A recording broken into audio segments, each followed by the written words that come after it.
આજે 29મી ઓગસ્ટ 2026 શનિવારના દિવસે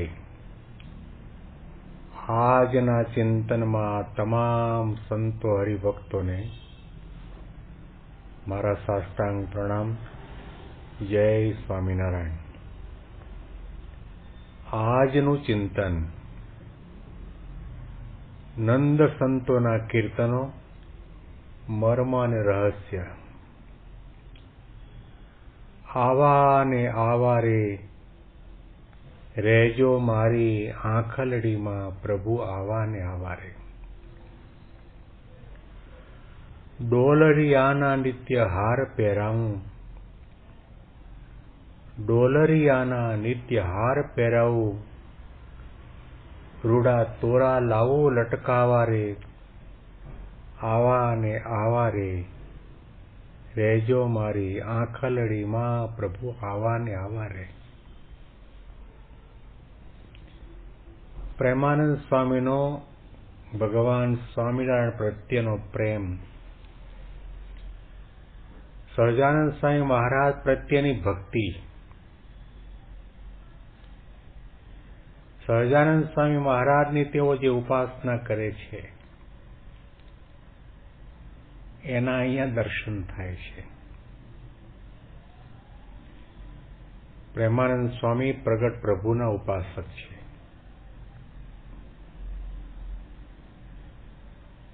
નિર્ગુણ બ્રહ્મની અંદર પ્રેમ કરવો અને એને યાદ કરવા, એનું ધ્યાન કરવું, એનું ભજન કરવું બહુ સહેલું છે. અતિ કઠણમાં કઠણ કોઈ પણ સાધન હોય, અતિશય કઠણ સાધના કંઈ પણ હોય,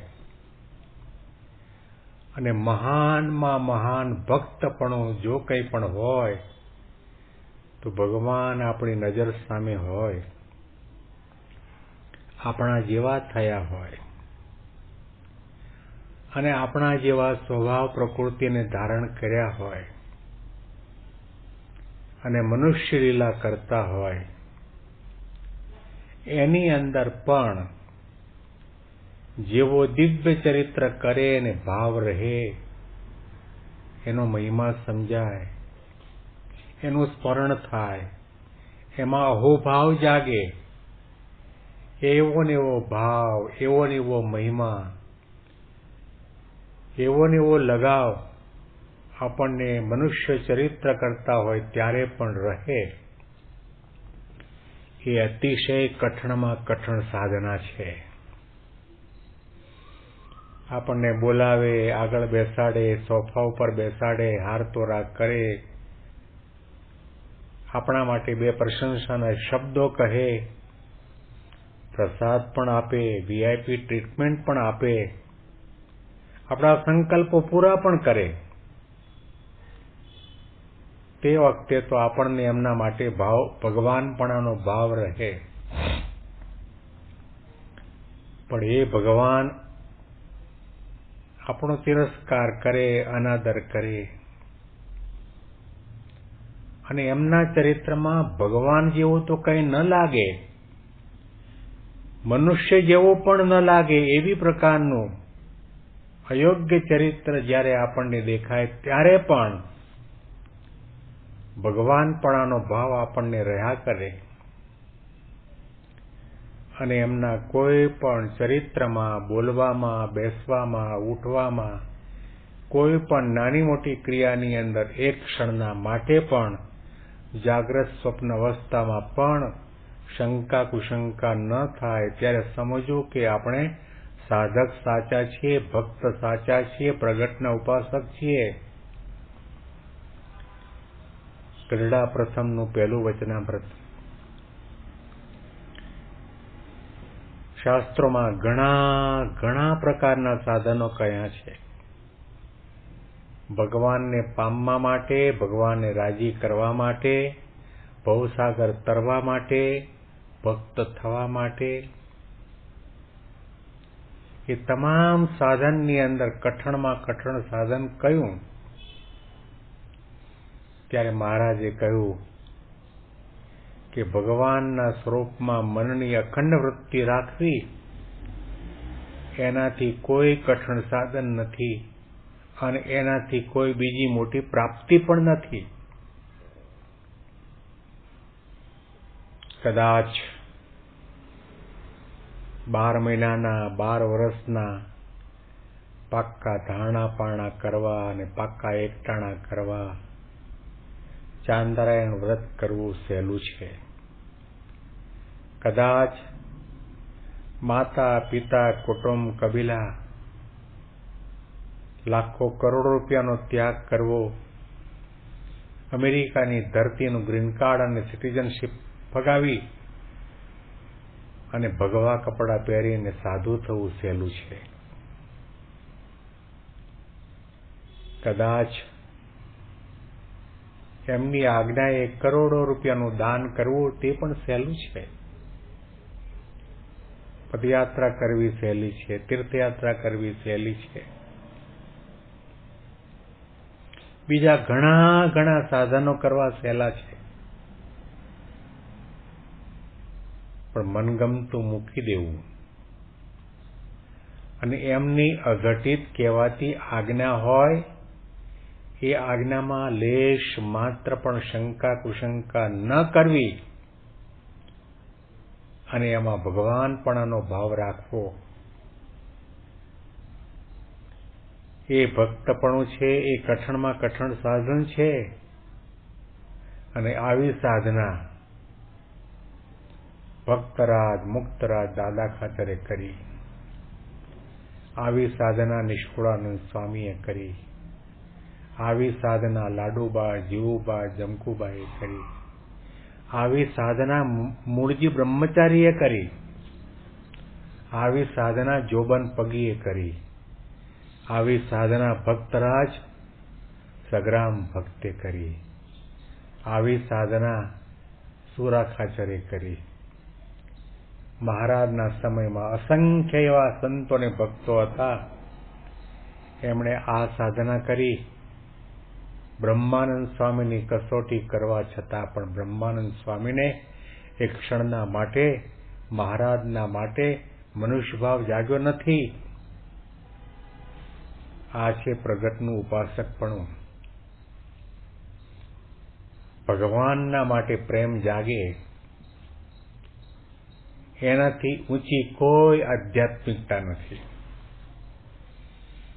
ભગવાનને ભગવાન જાણવા એ સાચું જ્ઞાન છે.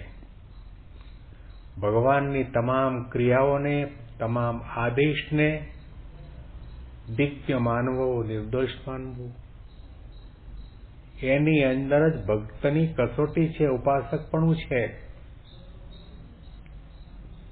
સર્વ સાધનની સમાપ્તિ ત્યારે થઈ કે જ્યારે આપણે પ્રગટ ભગવાનને મળ્યા પછી એ ભગવાનના વાલા થઈએ.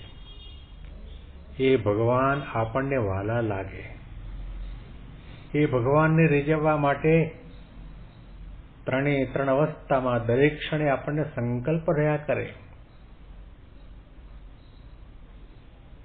એમની ભક્તિ કરવા માટે, એમને લાડ લડાવવા માટે, એમને શણગારવા માટે